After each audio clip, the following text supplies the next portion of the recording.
अस्सलाम वालेकुम। चलो आज बनाते हैं हम करेले की रेसिपी, जो आप खाएंगे तो आपको पता ही नहीं चलेगा कि आपने करेले की रेसिपी खाई है या कोई और सब्ज़ी खाई है। उसके लिए हमें चाहिए आधा किलो करेले, जो मैंने अच्छे से धो लिए हैं, वॉश कर लें अच्छे से। और इसके लिए मुझे चाहिए फिर 3 मीडियम टमाटर लिए हैं मैंने, 3 प्याज लिए हैं और 3 ही हरी मिर्च ली हैं। अब इनको मुझे अच्छे से बारीक काट लेना है। टमाटरों को मिक्सी में पीस लेना है अच्छे से, और करेलों को बारीक बारीक लंबे उसमें काट लेना। और करेलों पे ना छिलका उतारना है और ना ही कच्चे बीजों को निकालना, पके बीजों को निकालना है बस। और ये मैंने अब प्याज को काट लिया है, टमाटर को पीस लिया है अच्छे से। इसके लिए हमें चाहिए आधा कप दही भी चाहिए, जो हमने ये रखी हुई है पहले से तैयार करके। उसके बाद हमें गैस पे कढ़ाई रखनी है और इसमें 1 चम्मच जीरा डालना है और इसको भूनना है अच्छे से।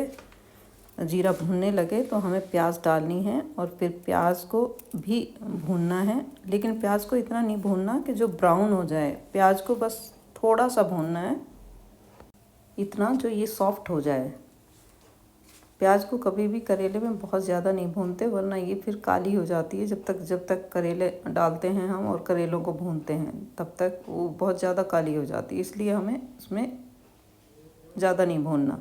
फिर हमने डालने हैं इसमें, करेलों को मैंने वॉश कर लिया था काटने के बाद भी एक बार। वैसे मैं नमक वगैरह कुछ लगा के नहीं रखती, जैसे भी आते हैं करेले वैसे ही काट के उसी टाइम बना देती हूँ। और आप भी ऐसे ही बनाइएगा और फिर देखिएगा करेले कैसे बनते हैं। और फिर मैंने उसके बाद इनको डाल दिया है और अब आप इनको अच्छे से इसमें भुनने दीजिए। थोड़ी देर आप भुनेंगे तो उसके बाद हमने इसको थोड़ी देर के लिए ढक के रखना पड़ेगा, क्योंकि ये करेले हमें गलाने भी हैं और भूनने भी हैं। इन्हें पानी छोड़ देते हैं थोड़ा सा, इसलिए इनको हम 2 मिनट के लिए ढक देंगे। और चलो अब देखते हैं, देखो 2 मिनट में कितना भुना है। ये बीच बीच में देखना भी बहुत ज़रूरी है।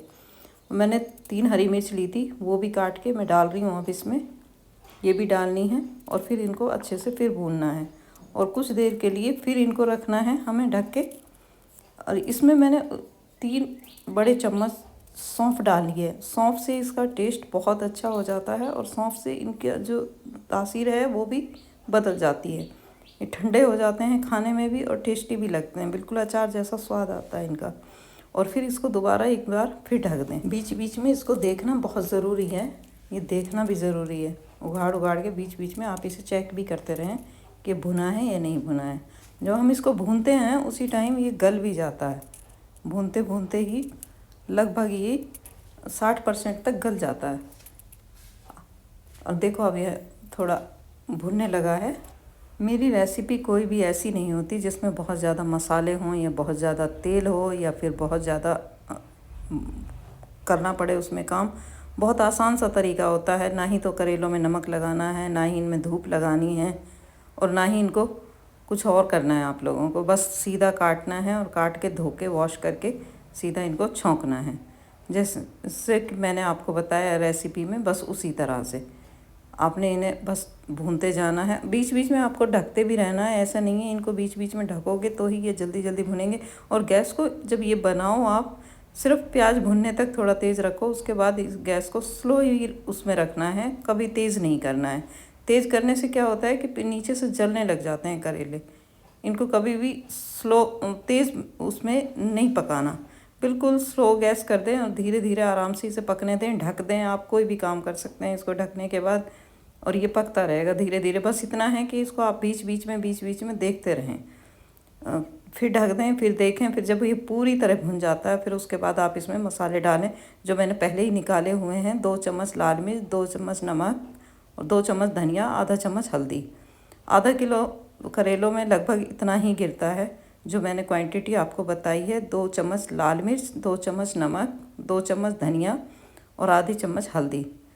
उससे ज़्यादा आपको डालने की ज़रूरत नहीं है। और ये सारा चला के और आप एक बार फिर इसको ढक दें अच्छे से। देखो अब ढकें दिया है और अब आप इसे देखेंगे थोड़ी देर, 2 मिनट बाद, तो ये भुनने लगा है। देखो सारा ब्राउन ब्राउन होने लगा है। अब मैंने जो टमाटर पीस के रखे थे वो आप इसमें डाल दीजिए। हमने ये इसमें डाल दिए हैं और इनको फिर से दोबारा इसी में भूनना है जब तक ये टमाटर बिल्कुल भुन ना जाए इसमें तेल में। और इसको ढक दें थोड़ी देर के लिए, क्योंकि अभी गलाना भी है इसको, साथ साथ भूनना ही नहीं है, करेलों को गलाना भी होता है हमें, ये गलेंगे तो ही ये बनेंगे। अब बीच में फिर आप 2 मिनट के लिए ढका और फिर इसको देख लिया हमने कि अब देखो टमाटर इसमें लगभग भुन चुका है, कहीं भी नज़र नहीं आएगा आपको, टमाटर एकदम तेल छोड़ दिया है इन्होंने।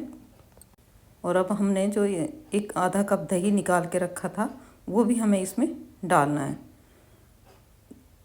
लेकिन थोड़ा सा जितना इसको अच्छे से भून लोगे ना, इसकी कड़वास जो होती है वो इसी में ख़त्म हो जाती है, पूरी तरह ख़त्म हो जाए। जब लगे ना कि अब बिल्कुल टमाटर भुन गया है और इसमें बिल्कुल भी वो नहीं रहा है टमाटर का, तब इसमें दही डालें।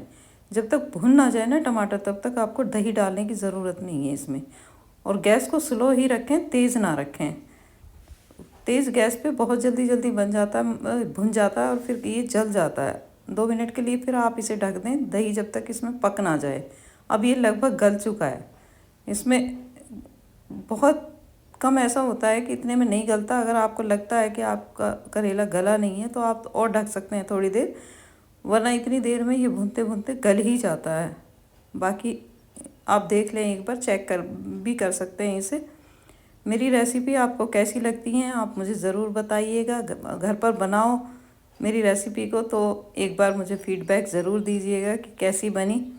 और ये बहुत मज़ेदार बनती है, आप पूरी के साथ, रोटी के साथ, पराठे के साथ, आप किसी भी चीज़ के साथ इसे खा सकते हैं, सर्व कर सकते हैं।